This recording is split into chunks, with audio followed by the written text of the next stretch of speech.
All right, so today we're going to be going over day 7 of the Bible plan, and we're going to be going over a little bit about the portion of the Bible where Abraham has to bring his son as an offering, right? God asks Abraham to bring his son as an offering, his only son, the one that him and Sarah have been waiting for 100 years at this point, and thinking that they would never get. And God is, wanting to test Abraham's faith.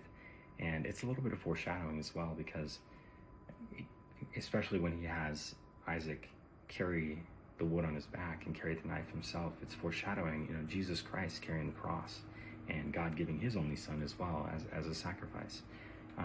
But it's super cool to see God step in and be like, I appreciate your faith. Let me provide for you. And he provides a ram. And we're going to go into that today. But yeah, I just want to start that off, and looking forward to starting day 7. All right, so today we're going to be going over day 7 of the 1-year chronological Bible plan, and we are in Genesis yet again. Genesis 21. The child grew and was weaned, and on the day Isaac was weaned, Abraham held a great feast. But Sarah saw that the son whom Hagar the Egyptian had borne to Abraham was mocking, and she said to Abraham, "Get rid of that slave woman and her son, for that woman's son will never share in the inheritance with my son Isaac." The matter distressed Abraham greatly, because it concerned his son. But God said to him, Do not be so distressed about the boy and your slave woman. Listen to whatever Sarah tells you, because it is through Isaac that your offspring will be reckoned. I will make the son of the slave into a nation also, because he is your offspring. Early the next morning, Abraham took some food and a skin of water and gave them to Hagar. He set them on her shoulders and then sent her off with the boy. She went on her way and wandered into the desert of Beersheba. When the water in the skin was gone, she put the boy under one of the bushes. Then she went off and sat down about a bow shot away, for she thought, I cannot watch the boy die. And as she sat there, she began to sob. God heard the boy crying, and the angel of God called to Hagar from heaven and said to her, What is the matter, Hagar? Do not be afraid. God has heard the boy crying as he lies there. Lift the boy up and take him by the hand, for I will make him into a great nation. Then God opened her eyes, and she saw a well of water. So she went and filled the skin with water and gave the boy a drink. God was with the boy as he grew up. He lived in the desert and became an archer. While he was living in the desert of Paran, his mother got a wife for him from Egypt. The treaty at Beersheba. At that time, Abimelech and Phicol, the commander of his forces, said to Abraham, God is with you in everything you do. Now swear to me here before God that you will not deal falsely with me or my children or my descendants. Show to me and the country where you now reside as a foreigner the same kindness I have shown to you. Abraham said, I swear it. Then Abraham complained to Abimelech about a well of water that Abimelech's servants had seized. But Abimelech said, I don't know who has done this. You did not tell me, and I heard about it only today. So Abraham brought sheep and cattle and gave them to Abimelech, and the two men made a treaty. Abraham set apart 7 ewe lambs from the flock, and Abimelech asked Abraham, What is the meaning of these 7 ewe lambs you have set apart by themselves? He replied, Accept these 7 lambs from my hand as a witness that I dug this well. So that place was called Beersheba, because the 2 men swore an oath there. After the treaty had been made at Beersheba, Abimelech and Phicol, the commander of his forces, returned to the land of the Philistines. Abraham planted a tamarisk tree in Beersheba, and there he called on the name of the Lord, the eternal God. And Abraham stayed in the land of the Philistines for a long time. Genesis 22. Abraham tested. Sometime later, God tested Abraham. He said to him, Abraham, here I am, he replied. Then God said, Take your son, your only son, whom you love, Isaac, and go to the region of Moriah. Sacrifice him there as a burnt offering on a mountain I will show you. Early the next morning, Abraham got up and loaded his donkey. He took with him 2 of his servants and his son Isaac. When he had cut enough wood for the burnt offering, he set out for the place God had told him about. On the 3rd day, Abraham looked up and saw the place in the distance. He said to his servants, Stay here with the donkey while I and the boy go over there. We will worship, and then we will come back to you. Abraham took the wood for the burnt offering and placed it on his son Isaac, and he himself carried the fire and the knife. As the 2 of them went on together, Isaac spoke up and said to his father Abraham, Father? Yes, my son, Abraham replied. The fire and wood are here. Isaac said, "But where is the lamb for the burnt offering?" Abraham answered, "God himself will provide the lamb for the burnt offering, my son." And the two of them went on together. When they reached the place God had told him about, Abraham built an altar there and arranged the wood on it. He bound his son Isaac and laid him on the altar on top of the wood. Then he reached out his hand and took the knife to slay his son. But the angel of the Lord called out to him from heaven, "Abraham, Abraham." "Here I am," he replied. "Do not lay a hand on the boy," he said. "Do not do anything to him. Now I know that you fear God, because you have not withheld me, your son, your only son." Abraham looked up, and there in a thicket he saw a ram caught by its horns. He went over and took the ram and sacrificed it as a burnt offering instead of his son. So Abraham called that place, "The Lord will provide." And to this day it is said, "On the mountain of the Lord it will be provided." The angel of the Lord called to Abraham from heaven a second time and said, "I swear by myself, declares the Lord, that because you have done this and have not withheld your son, your only son, I will surely bless you and make your descendants as numerous as the stars in the sky and as the sand on the seashore. Your descendants will take possession of the cities of their enemies, and through your offspring all nations on earth will be blessed, because you have obeyed me." Then Abraham returned to his servants, and they set off together for Beersheba, and Abraham stayed in Beersheba. Nahor's sons. Some time later, Abraham was told, "Milcah is also a mother. She has borne sons to your brother Nahor. Uz the firstborn, Buz his brother, Kemuel the father of Aram, Kesed, Hazo, Pildash, Jidlaph, and Bethuel. Bethuel became the father of Rebekah. Milcah bore these 8 sons to Abraham's brother Nahor. His concubine, whose name was Arumah, also had sons: Tebah, Gaham, Tahash, and Makkah. Genesis 23. The death of Sarah. Sarah lived to be 127 years old. She died at Kiriath Arba, that is Hebron, in the land of Canaan, and Abraham went to mourn for Sarah and to weep over her. Then Abraham rose from beside his dead wife and spoke to the Hittites. He said, "I am a foreigner and stranger among you. Sell me some property for a burial site here, so I can bury my dead." The Hittites replied to Abraham, "Sir, listen to us. You are a mighty prince among us. Bury your dead in the choicest of our tombs. None of us will refuse you his tomb for burying your dead." Then Abraham rose and bowed down before the people of the land, the Hittites. He said to them, "If you are willing to let me bury my dead, then listen to me and intercede with Ephron son of Zohar on my behalf. So he will sell me the cave of Machpelah, which belongs to him and is at the end of his field. Ask him to sell it to me for the full price as a burial site among you." Ephron the Hittite was sitting among his people, and he replied to Abraham in hearing of all the Hittites who had come to the gate of his city. "No, my lord," he said, "listen to me. I give you the field, and I give you the cave that is in it. I give it to you in the presence of my people. Bury your dead." Again Abraham bowed down before the people of the land, and he said to Ephron in their hearing, "Listen to me, if you will. I will pay the price of the field. Accept it from me, so I can bury my dead there." Ephron answered Abraham, "Listen to me, my lord. The land is worth 400 shekels of silver, but what is that between you and me? Bury your dead." Abraham agreed to Ephron's terms and weighed out for him the price he had named in the hearing of the Hittites, 400 shekels of silver, according to the weight current among the merchants. So Ephron's field in Machpelah, near Mamre, both the field and the cave in it, and all the trees within the borders of the field, was deeded to Abraham as his property in the presence of all the Hittites who had come to the gate of the city. Afterward, Abraham buried his wife Sarah in the cave in the field of Machpelah, near Mamre, which is at Hebron, in the land of Canaan. So the field and the cave in it were deeded to Abraham by the Hittites as a burial site. So that 400 shekels is about 10 pounds of silver. Here's a quick one. Genesis 11. Terah lived 205 years, and he died in Haran. Genesis 24. Isaac and Rebekah. Abraham was now very old, and the Lord had blessed him in every way. He said to the senior servant in his household, the one in charge of all that he had, "Put your hand under my thigh. I want you to swear by the Lord, the God of heaven and the God of earth, that you will not get a wife for my son from the daughter of the Canaanites, among whom I am living, but will go to my country and my own relatives and get a wife for my son Isaac." The servant asked him, "What if the woman is unwilling to come back with me from this land? Shall I then take your son back to the country that you came from?" "Make sure that you do not take my son back there," Abraham said. The Lord, the God of heaven, who brought me out of my father's household and my native land, and who spoke to me and promised me on oath, saying, to your offspring I will give this land.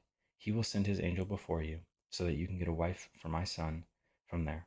If the woman is unwilling to come back with you, then you will be released from this oath of mine. Only do not take my son back there. So the servant put his hand under the thigh of his master Abraham, and swore an oath to him concerning this matter. Then the servant left, taking with him 10 of his master's camels loaded with all kinds of good things from his master. He set out for Aram Naharaim, and made his way to the town of Nahor.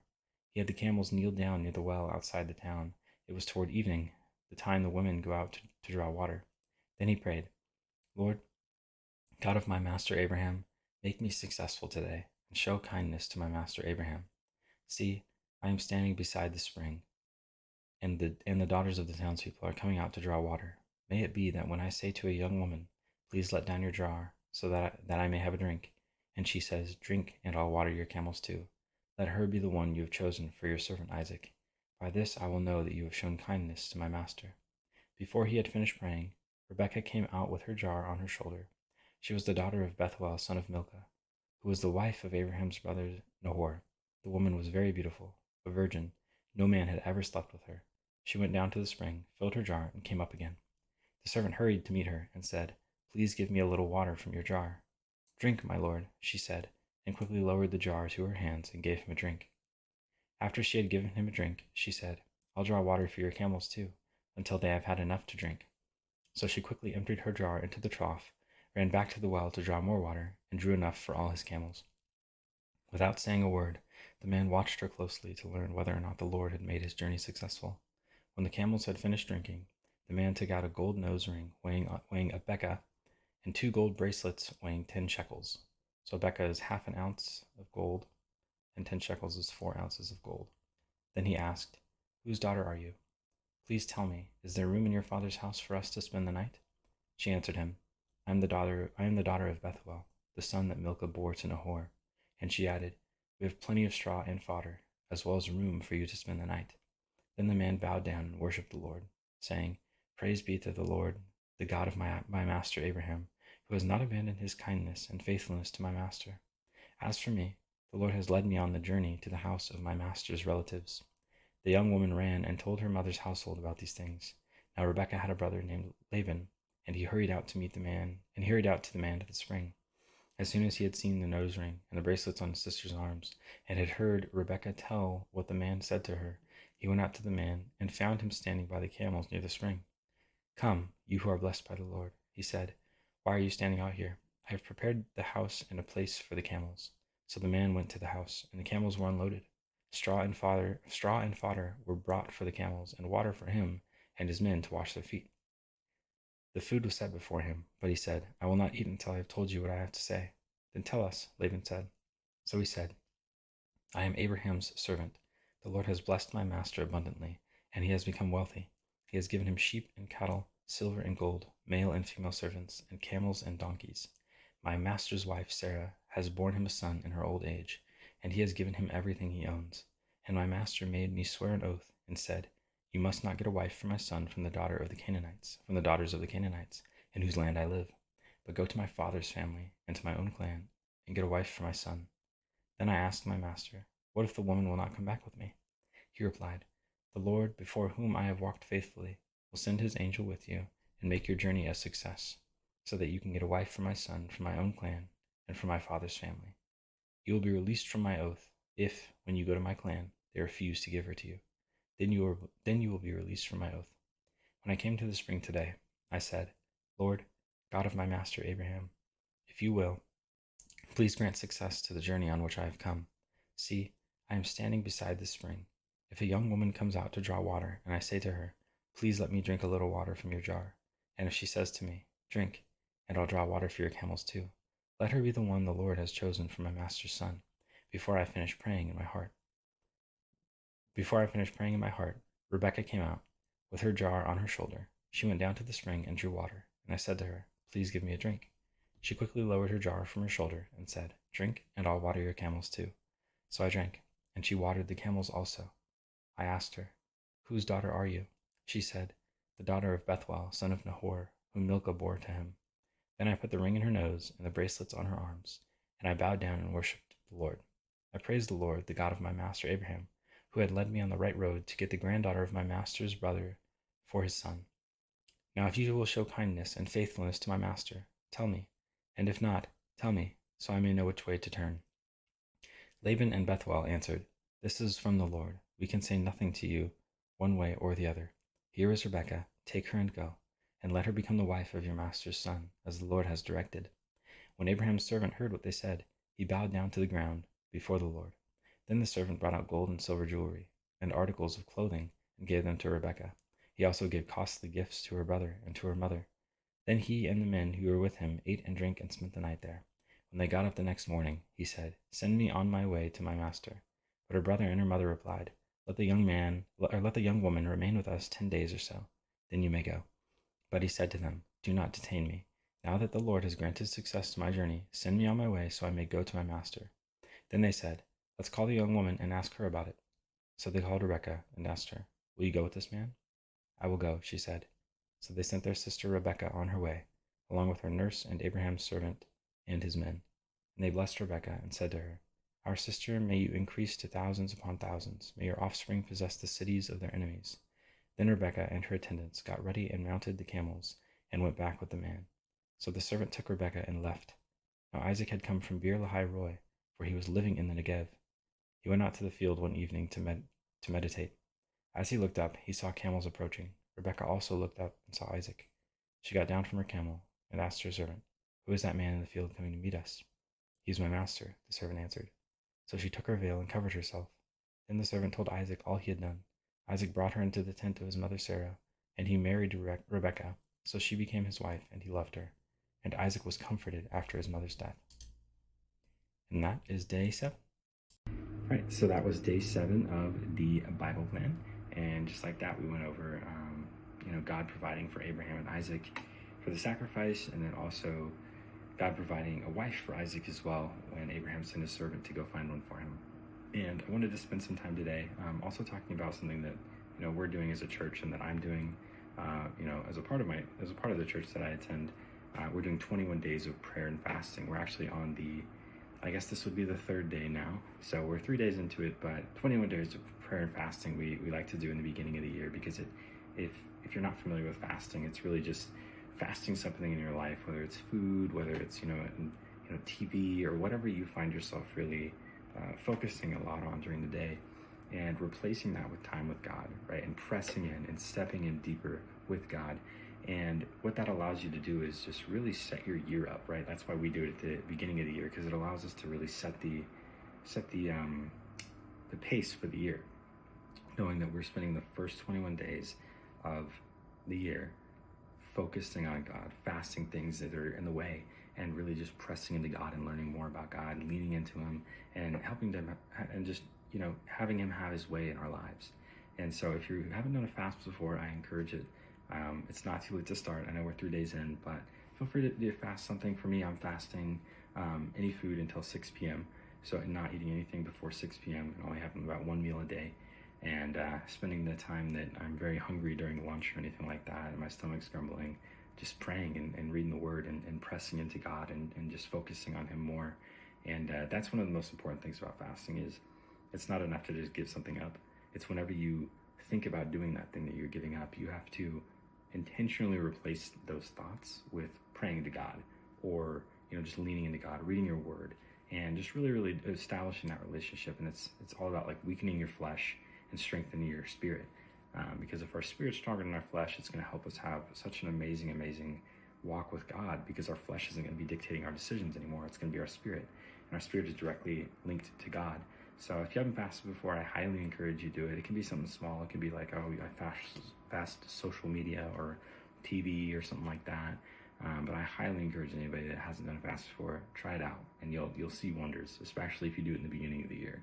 Your year will be, I've been doing it for a couple of years now, and it's every single year that I've done it has just been a year it's indescribable how many blessings God has bestowed upon my life, and how much deeper my walk goes every single year. So highly encourage everyone to do a fast. And yeah, thanks for joining us for day 7. Looking forward to tomorrow.